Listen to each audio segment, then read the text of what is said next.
दुनिया का सबसे पुराना और शायद सबसे बड़ा सवाल, भगवान कितने हैं? ये एक ऐसा सवाल है जिसने हमेशा से इंसानों को उलझा कर रखा है। बिल्कुल। क्या भगवान एक हैं, 3 हैं, 1000 हैं या फिर अनगिनत हैं? और मजेदार बात यह है कि हर सभ्यता ने इसका जवाब अपने अपने तरीके से ढूंढने की कोशिश की है। सही कहा। आज के इस गहन विश्लेषण में हम इसी रहस्य को सुलझाने का प्रयास करेंगे। हाँ, और वो भी बिना किसी भावनाओं में बहे। एग्जैक्टली। हमारा आज का स्रोत एक बहुत ही शानदार 15 मिनट का वीडियो है जो बिना किसी धर्म को सही या गलत ठहराए बहुत ही तटस्थता से काम करता है। जी। यह स्रोत बस तथ्यों और दर्शन को सामने रखता है। हमारा मिशन किसी पर कोई विचार थोपना नहीं है, बल्कि उस सत्य की पड़ताल करना है जो मानव इतिहास के बिल्कुल केंद्र में रहा है। चलिए इसे समझते हैं। सबसे पहले तो इस शब्द भगवान का असल में मतलब क्या होता है? देखिए, किसी भी अवधारणा को समझने के लिए ना उसके शाब्दिक मूल तक जाना बहुत जरूरी होता है। बिल्कुल। स्रोत में इसका बहुत अच्छा भाषाई विश्लेषण किया गया है। हाँ, संस्कृत व्याकरण के अनुसार यह शब्द मुख्य रूप से 2 हिस्सों से मिलकर बना है, भग और वान।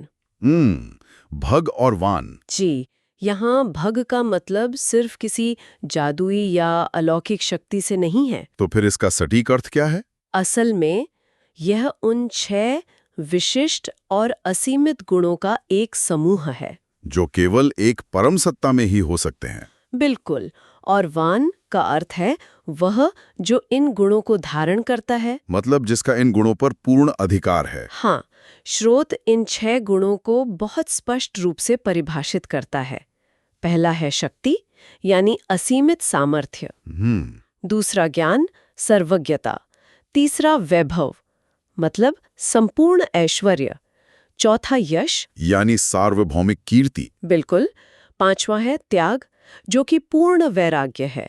और छठा है धर्म, ब्रह्मांडीय नैतिक व्यवस्था। इन 6 पैमानों पर जो पूरी तरह से खरा उतरता है वही भगवान है। एकदम सही। गहराई से विचार करें तो एक बहुत ही अद्भुत विरोधाभास नजर आता है।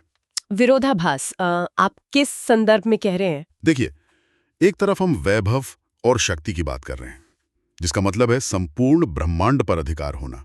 हाँ। लेकिन ठीक उसी समय 5वां गुण त्याग या वैराग्य है। इंसान के नजरिए से जिसके पास असीमित शक्ति है, उसमें वैराग्य होना लगभग असंभव है। बिल्कुल, मैं समझ गई आपकी बात। यही वो बिंदु है जो एक साधारण सत्ता और एक परम सत्ता के बीच का अंतर स्पष्ट करता है। ब्रह्मांड का स्वामी होना, लेकिन उससे पूरी तरह से अनासक्त रहना। एग्जैक्टली, यही पूर्णता है। और अगर हम अलग अलग संस्कृतियों को देखें तो इस सत्ता को पुकारने के लिए अलग अलग शब्द गढ़े गए हैं। हाँ, हिंदू दर्शन में ईश्वर, परमात्मा या ब्रह्म कहा जाता है। इस्लामी परंपरा में उसी सर्वोच्च सत्ता को अल्लाह कहा जाता है। ईसाई धर्म में गॉड और सिख धर्म में वाहेगुरु। यहाँ सबसे दिलचस्प बात यह है कि भाषाएं भले ही अलग अलग जगहों पर विकसित हुई हों, लेकिन वो जिस शून्य या जिस अनंत की ओर इशारा कर रही हैं, वह एक ही है। बिल्कुल। स्रोत इस बात पर बहुत जोर देता है कि पुकारने के तरीके बदलने से वो मूल शक्ति नहीं बढ़ जाती। जैसे पानी को आप जल, वाटर या आब कुछ भी कह लें, उसका काम प्यास बुझाना ही रहेगा। हाँ, मानव सभ्यता ने अपने विकास और परिवेश के अनुसार बस अलग अलग नाम ढूंढ निकाले। यहाँ बात सच में बहुत दिलचस्प हो जाती है, क्योंकि जब मानव मन की बात आती है ना, तो हिंदू दर्शन एक बहुत ही मनोवैज्ञानिक ढांचा सामने रखता है। आप निर्गुण और सगुण अवधारणा की बात कर रहे हैं? जी बिल्कुल। स्रोत के अनुसार भगवान की 2 मुख्य अवस्थाएं बताई गई हैं। हाँ, निर्गुण यानी गुणों से परे, जिसका कोई भौतिक रूप, रंग या आकार नहीं है, जिसे अक्सर ब्रह्म कहा जाता है। बिल्कुल। एक ऐसी चेतना जो हर जगह है पर आंखों से नहीं दिखती। बस सवाल ये है कि अगर वो शक्ति निराकार है तो फिर सगुण भगवान यानी रूप और आकार वाले भगवान की आवश्यकता क्यों पड़ी? इसका जवाब हमारी इंसानी दिमागी सीमाओं में छिपा है। मतलब हम असीम को समझ नहीं सकते। असल में निर्गुण और सगुण कोई 2 अलग-अलग भगवान नहीं है। असीम और अनंत पर ध्यान केंद्रित करना इंसान के लिए बहुत मुश्किल है। हाँ, हमारा दिमाग तो कहानियों और आकारों से जुड़ता है। एग्जैक्टली।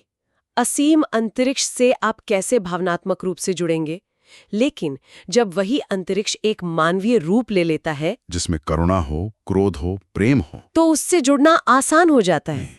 सगुण भगवान उस अनंत शक्ति का ही एक प्रकटीकरण है, एक मैनिफेस्टेशन है। जिसे हम अपनी इंद्रियों से महसूस कर सकें, जैसे विष्णु, शिव या देवी के रूप। बिल्कुल, ये उस असीमित ब्रह्म के ही साकार रूप है, ताकि इंसान अपनी आस्था को एक केंद्र बिंदु दे सके। मतलब ये अनंत तक पहुंचने के लिए एक पुल की तरह है। हाँ, बिल्कुल सही कहा।